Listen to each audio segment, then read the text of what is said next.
ব্রিটিশরা তোমাদেরকে জন্ম দিয়েছে 1242 হিজরির আগে।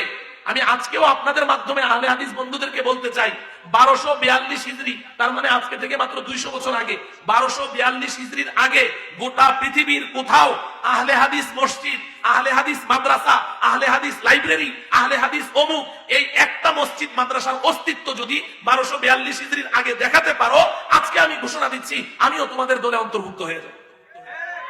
এই 200 বছর হলো এদের জন্ম। জন্মদাতা কারা? কথা বলেন, জন্মদাতা কারা? এই আহলে হাদিসের জন্মদাতা কারা? মনে রাখবেন, ইতিহাস শুনিয়ে দিলাম। ব্রিটিশরা, ইংরেজরা তাদেরকে জন্ম দিয়েছে।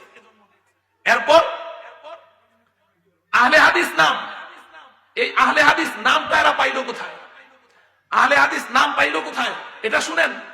এদেরকে, আচ্ছা আপনারা আমাকে প্রশ্ন করবেন যে এই মৌলভী আব্দুল হক বেনারসি, সে নাইলে মাযহাবের বিরুদ্ধে কথা বলেছে, কিন্তু ইংরেজরা যে একে সৃষ্টি করলো এটার প্রমাণ কি? এটার প্রমাণ শুনেন। এই মির্জা গোলাম আহমদ কাদিয়ানি আর এই মৌলভী আব্দুল হক বেনারসি আর আরেকজনের নাম বলেছি মৌলভী আহমদ রেজা খান, তার ব্যাপারে তো আজকে কিছু শুনাইলাম না। এই তিনও মুনাফিক মিলে তারা ফতোয়া জারি করেছে, যখন মুসলমানরা এইভাবে ইংরেজদের বিরুদ্ধে জিহাদ করছে, যখন ইংরেজরা সমস্ত উলামায়ে কেরামকে কচুকাটা করছে, শহীদ করে দিচ্ছে, হাজার হাজার মুসলমান শাহাদাতের পেয়ালা পান করছে তাদের সাথে জিহাদ করে, তখন এই তিন মুনাফিক ফতোয়া দিয়েছে ইংরেজদের বিরুদ্ধে জিহাদ করা হারাম। এটা মির্জা গোলাম আহমদ কাদিয়ানির ফতোয়া। আর মির্জা গোলাম আহমদ কাদিয়ানি সে তো গর্বের সাথে লিখেছে যে আমি ইংরেজদের বিরুদ্ধে জিহাদ করা হারাম, এটার উপরে আমি এত কিতাব লিখেছি, এত কিতাব লিখেছি যে একটা আলমিরা ভর্তি হয়ে যাবে, সে গর্ব করে বলছে। এই মৌলভী আব্দুল হক বেনারসি সেও ফতোয়া দিয়েছে। মুহতারাম হাজরিন, তাদের আরেকজন ইমাম নবাব সিদ্দিক হাসান বাটালভি, এই সিদ্দিক হুসাইন আহমদ বাটালভি সেও ফতোয়া দিয়েছে। হুসাইন আহমদ বাটালভি সেও ফতোয়া দিয়েছে যে इंग्रेज गवर्नमेंट के खिलाफ मजहबी जिहाद करना जायज नहीं है। इंग्रेज সরকারের বিরুদ্ধে ধর্মযুদ্ধ করা মুসলমানদের জন্য জায়েজ নাই। এই আহলে হাদিস সম্প্রদায়ের ইমাম যারা, যার কারণে এদেরকে হিন্দুস্তানের মুসলমানরা ওয়াহাবি বলে গালি দিত। কি বলে গালি দিত? ভালো করে মনে রাখবেন, ওয়াহাবি বলে গালি দিত। ওয়াহাবি এটা একটা গালি, মানে মুনাফিক। ওয়াহাবি মানে গাদ্দার। এরা যে মুসলমানদের সাথে গাদ্দারি করেছে, ইংরেজদের সাথে যোগ দিয়েছে, এই কারণে এই হিন্দুস্তানের মুসলমানরা তাদেরকে ওয়াহাবি বলে গালি দিত।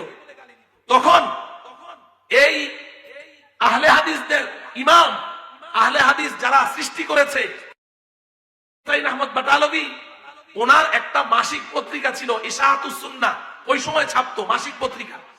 এই মাসিক পত্রিকার মধ্যে ইংরেজ সরকারের কাছে দরখাস্ত লিখেছে যে আমরা ইংরেজ সরকারের শুভাকাঙ্ক্ষী, হিতাকাঙ্ক্ষী, আমরা ইংরেজ সরকারের সব সময় কল্যাণ কামনা করি, তাদের প্রশংসা গাই, অথচ হিন্দুস্তানের মুসলমানরা আমাদেরকে ওয়াহাবি বলে গালি দেয়।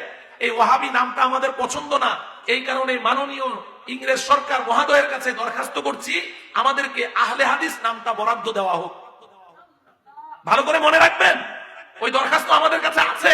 যদি আপনাদেরকে কেউ বলে তাহলে আমি এখানে কাছেই আছি, এই গাবতলী মাজার রোড জমিদার বাড়ি মসজিদে। আমি উড়ে এসে জুড়ে বসি নাই, আমি ওই ইন্ডিয়া থেকে আসি নাই, আমি বাংলাদেশের নাগরিক, এখানে আছি। যদি কেউ আপনাদেরকে চ্যালেঞ্জ করে সাথে সাথে আমার কাছে নিয়ে যাবেন, ওই দরখাস্ত আছে আমার কাছে। দরখাস্ত করেছে যে আমাদেরকে আহলে হাদিস নামটা বরাদ্দ দেয়া হোক। ইংরেজ সরকার তদন্ত করলো যে এরা কারা, যেখানে আমরা মুসলমানদেরকে কচুকাটা করছি, মুসলমানদের বিরুদ্ধে আমাদের লড়াই চলছে, আর মুসলমানরা আমাদের বিরুদ্ধে জিহাদ করছে, সেখানে এই দলটা কারা যারা আমাদের এত শুভাকাঙ্ক্ষী মুসলমান।